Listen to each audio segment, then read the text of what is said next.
The Joe Rogan Experience.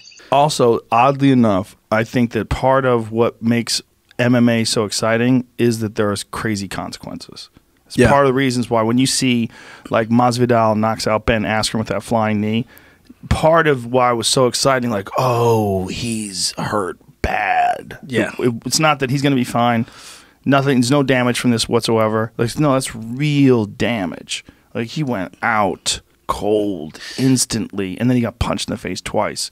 It's part of what, it's terrible, but it's part of what makes the sport so exciting, is that you realize these guys are so brave to face these potential consequences. Yeah. It makes it's like an added element of danger that makes it exciting. It's very true, but it's, man, I felt so bad for him when I saw that, because it kind of brought back memories for myself. I was like, I know exactly what that moment feels like. I don't remember it, but I know exactly what that moment feels like. When you fought Moraes, do you remember what happened up to that? Yeah.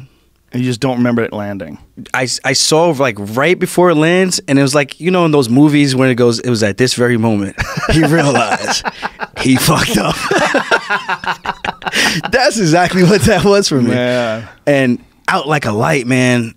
And I didn't like come to, and like, I mean, I woke up, but I didn't come to like actually remember, like, shit, I was in a fist fight and I lost like really bad, like really quick when I got into the hospital. And that's when you realized it. Yeah, I heard Ben say the same thing. I was like, oh, this is not just me. I guess it's just a really bad knockout. Him shooting forward and Masvidal jumping into him like a car crash, man. Mm-hmm. And Masvidal's running full clip. That was a 40-yard dash. Running full clip and perfect placement of the knee. I mean, you don't get a cleaner knockout. No. And just the way he did it, like, he was showing the video of him practicing it and saying he had like 3 different scenarios of how that situation could have went.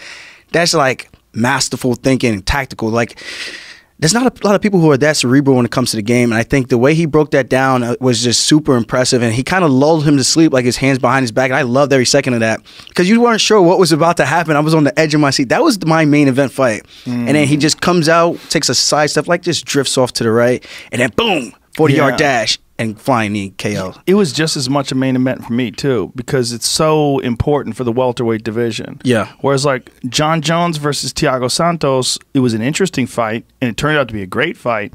But it was an interesting fight because you're like, okay, how is John Jones going to beat this guy? And is this guy going to be wild enough to catch John Jones? But when you looked at it on paper, John was a prohibitive favorite. Yeah. When you looked at Askren versus Masvidal, you're like, man, I don't know.